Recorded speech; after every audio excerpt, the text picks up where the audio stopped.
In Marathi, the word chava translates to the lion's cub.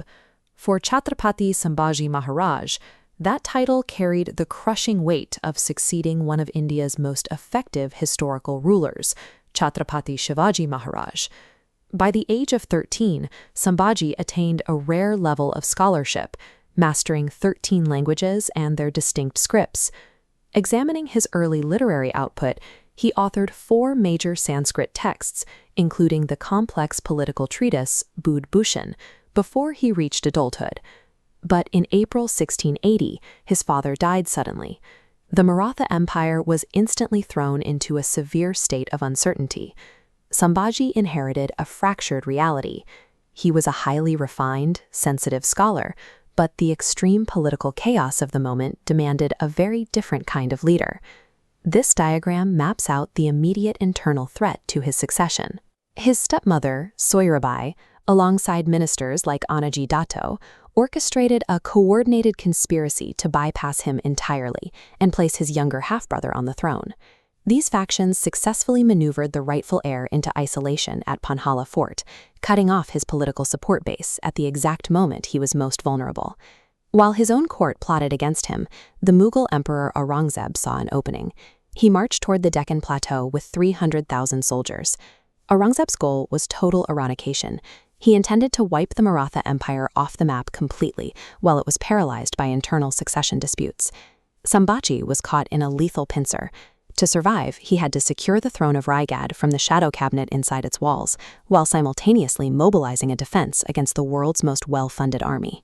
Backed by loyal military trianders who recognized his legitimacy, Sambhaji dismantled the internal conspiracy and finally secured his coronation. This compass diagram illustrates the geographic reality of the war. Entirely surrounded, the Marathas executed a simultaneous defense on 5 fronts. Adversaries closed in from every direction: the Portuguese, the city, the Adil Shahi, internal traitors, and the massive Mughal Empire from the north.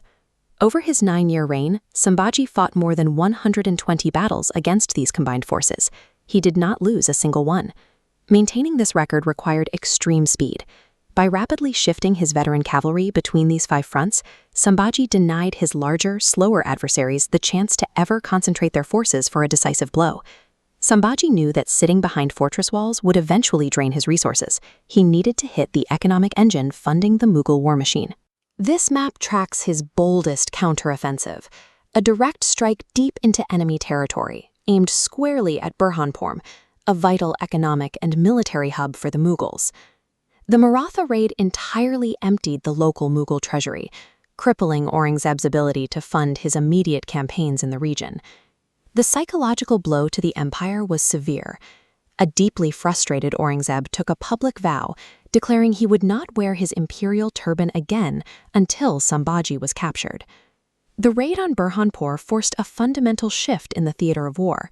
Instead of advancing into Maratha territory, the Mughal army was forced to divert thousands of troops away from the front lines to garrison their own supply cities. A leader who survived over 100 combat engagements on 5 fronts was eventually brought down by a single act of betrayal.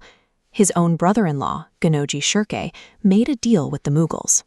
In exchange for personal land rights, Shirke revealed the secret forest routes leading directly to Sambhaji's camp at Sangameshwar. The Mughal forces launched a sudden ambush, capturing Sambhaji and his most loyal minister, Kavi Kailash, entirely unarmed. He lost his freedom because he prioritized the integrity of the state over granting unearned land rights to his own relatives.